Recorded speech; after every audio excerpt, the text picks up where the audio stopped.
Meenu TV.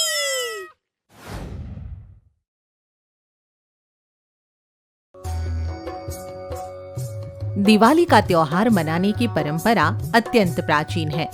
इस अति मनमोहक त्योहार का आरंभ हजारों साल पहले मर्यादा पुरुषोत्तम भगवान श्री राम की पावन नगरी अयोध्या में हुआ था। बात उस समय की है जब श्री राम ने लंकापति रावण का अंत कर उनके छोटे भाई विभीषण का लंका नरेश के रूप में राज्य अभिषेक किया। तब विभीषण ने भगवान श्री राम से नतमस्तक होकर विनती की, प्रभु, अब आपको भी माता सीता और हनुमान सहित अयोध्या लौट जाना चाहिए। अयोध्या वासी आपके लौटने की प्रतीक्षा में व्याकुल हुए जा रहे होंगे। हाँ विभीषण, हमें अविलंब अयोध्या लौटना है। 14 साल से हमारी आंखें अयोध्या को देखने के लिए तरस रही है। राम के ये कहने पर विभीषण उनके अयोध्या लौटने के लिए पुष्पक विमान मंगवाते हैं और प्रेम और सम्मान के साथ उनको लंका से विदा करते हैं। राम, लक्ष्मण, सीता और हनुमान पुष्पक विमान में सवार होकर अयोध्या के लिए चल पड़ते हैं।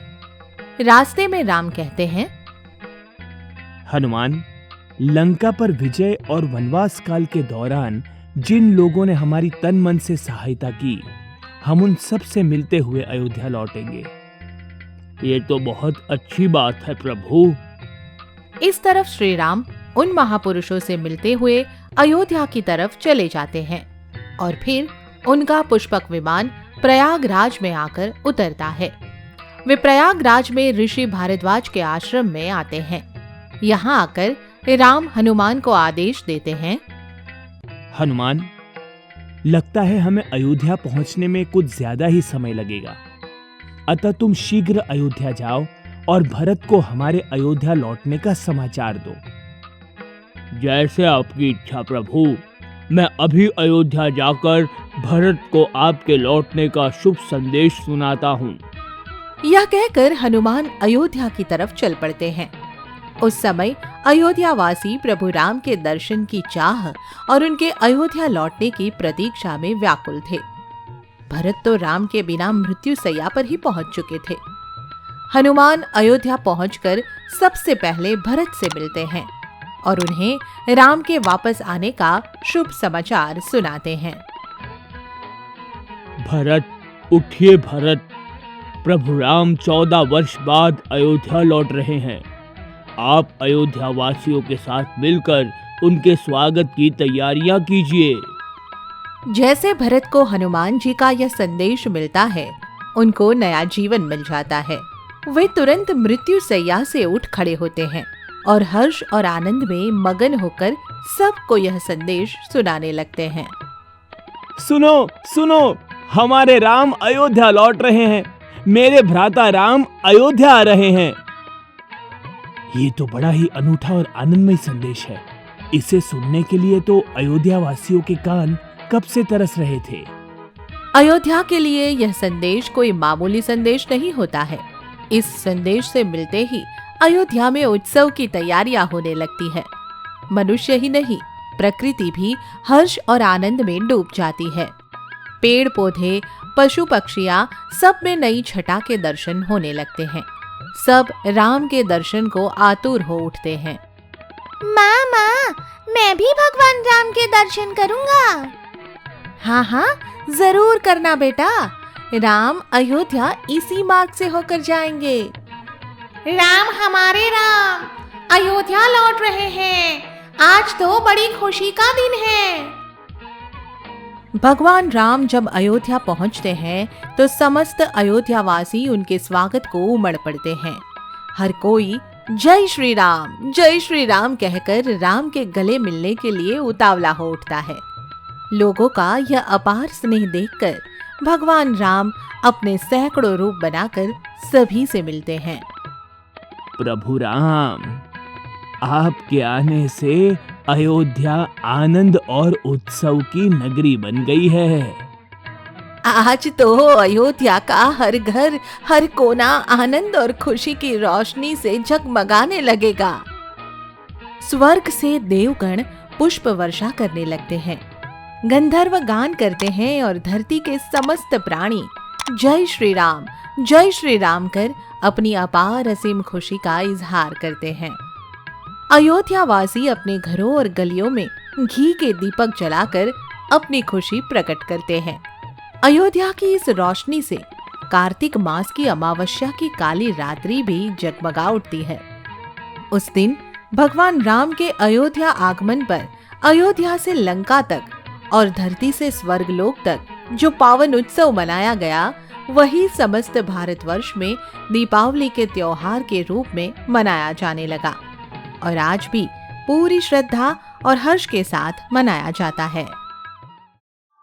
यह कहानी है महादेव के परम भक्त थिम्मन की। थिम्मन को पांडव पुत्र अर्जुन का अवतार माना जाता है। थिम्मन जंगल में रहता था और भोजन के लिए रोज जंगली जानवरों का शिकार किया करता था। एक दिन थिम्मन जंगल में शिकार करते करते एक पुराने मंदिर में पहुंच जाता है और वहां स्थापित शिवलिंग को देखकर उसके मन में महादेव के प्रति प्रगाढ़ भक्ति भाव जाग उठता है। हे महादेव, आज से ये थिम्मन तुम्हारा परम भक्त बन गया है। तभी थिम्मन के अंतर मन से आवाज आती है, अरे थिम्मन, सिर्फ भक्त ही बना रहेगा या अपने आराध्य महादेव को कोई चढ़ावा भी चढ़ाएगा? अपने मन की यह आवाज सुनकर थिम्मन शिवलिंग पर मांस चढ़ाते हुए कहता है, हे महादेव, मेरा चढ़ावा स्वीकार करो। जैसे ही थिम्मन शिवलिंग पर मांस चढ़ाता है, कैलाश पर्वत पर विराजमान माता पार्वती हंसते हुए महादेव से कहती है, स्वामी, ये क्या? आपके इस भक्त की हिम्मत तो देखिए, आपको मांस का चढ़ावा चढ़ा रहा है। पार्वती, मैं भक्त का चढ़ावा नहीं बल्कि उसकी भक्ति और श्रद्धा देखता हूँ। स्वामी, तो क्या आप इसका मांस का चढ़ावा स्वीकार कर लेंगे? यह सुनकर महादेव कहते हैं, भक्त अपने सच्चे मन से शिवलिंग पर जो भी चढ़ावा चढ़ाता है, मुझे वही स्वीकार्य होता है देवी पार्वती। उस दिन के बाद थिम्मन रोज मंदिर आता और शिवलिंग पर मांस अर्पित करता और उनसे अपने मन की बात कर वापस लौट जाता। एक दिन थिम्मन शिवलिंग को देखकर सोचता है, अरे शिवलिंग पर तो काफी धूल मिट्टी जमा हो गई है, क्यों ना मैं इसे धोकर स्वच्छ कर दूं? यह कहकर थिम्मन शिवलिंग की सफाई करता है और फिर पास के झरने पर जाता है। झरने से पानी लाने के लिए उसके पास कोई बर्तन आदि नहीं था, इसलिए वह अपने मुंह में ही पानी भर लाता है और उसे शिवलिंग पर डाल देता है। उसके उपरांत मांस अर्पित करके लौट जाता है। थिम्मन को यह करते देख पार्वती महादेव से कहती है, स्वामी, यह थिम्मन आपका कैसा भक्त है? शिवलिंग पर मुंह से जल चढ़ाता है और मांस अर्पित करता है। पार्वती, ये थिम्मन जो भी कर रहा है, मेरी सच्ची भक्ति और सच्चे स्नेह से वशीभूत होकर कर रहा है। जिस मंदिर में थिम्मन शिवलिंग पर मांस अर्पित कर महादेव से अपने मन की हर बात निसंकोच करता था, उसी मंदिर के शिवलिंग पर जल चढ़ाने और उसकी साफ सफाई के लिए एक ब्राह्मण भी नित्य प्रतिदिन आता था। रोज रोज शिवलिंग पर मांस का अर्पण देख ब्राह्मण का मन घृणा से भर जाता है। एक दिन ब्राह्मण महादेव से शिकायत करते हुए कहता है, हे देवों के देव महादेव, ये कौन उद्दंड, नासमझ और अधर्मी मानव है जो रोज रोज शिवलिंग पर मांस अर्पित कर इसे गंदा कर जाता है? आप ऐसे दुष्ट मनुष्य को दंडित क्यों नहीं करते? उसी रात महादेव उस ब्राह्मण के स्वप्न में आते हैं और उसे समझाते हुए कहते हैं, हे ब्राह्मण, जिसे तुम अधर्मी और उद्दंड मानव समझ रहे हो, वो तो मेरा परम भक्त है। उसके द्वारा अर्पित मांस मेरे लिए अमूल्य भोग के समान है। अगर तुम उसकी सच्ची भक्ति देखना चाहते हो तो कल झाड़ियों के पीछे छिप जाना, तुम्हें उसकी सच्ची भक्ति का प्रमाण स्वतः ही मिल जाएगा। अगले दिन ब्राह्मण झाड़ियों के पीछे छिप जाता है और थिम्मन शिवलिंग पर मांस चढ़ाने आता है तो देखता है कि शिवलिंग की एक आंख से रक्त बह रहा है।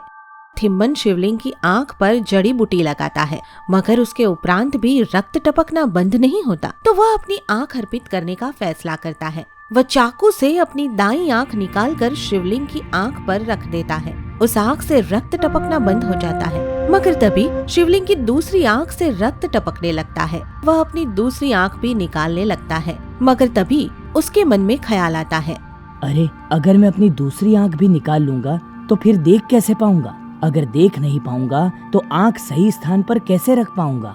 यह सोचकर थिम्मन शिवलिंग की दूसरी आंख पर अपना पैर रख लेता है ताकि अंधा होने पर आंख सही स्थान पर लगा सके। फिर थिम्मन जैसे ही चाकू से आंख निकालने लगता है, तत्क्षण महादेव प्रकट होकर कहते हैं, ठहरो थिम्मन, हम तुम्हारी सच्ची भक्ति और स्नेह से बहुत प्रसन्न हैं। आज के बाद तुम इस संसार में कन्नप्पा नयनार के नाम से जाने जाओगे। यह सुनकर थिम्मन महादेव के आगे दंडवत हो जाता है और कहता है, हे देवों के देव महादेव, इसका क्या अर्थ है? कन्नप्पा मतलब आंख अर्पित करने वाला और नयनार का मतलब है शिव भक्त। महादेव के ये कहते ही थिम्मन की आंखों की रोशनी वापस आ जाती है और उस दिन के बाद वह कन्नप्पा नयनार के नाम से विख्यात हो जाता है। आगे की मजेदार स्टोरी के लिए चैनल को सब्सक्राइब करें और बेल आइकन प्रेस करना ना भूलें।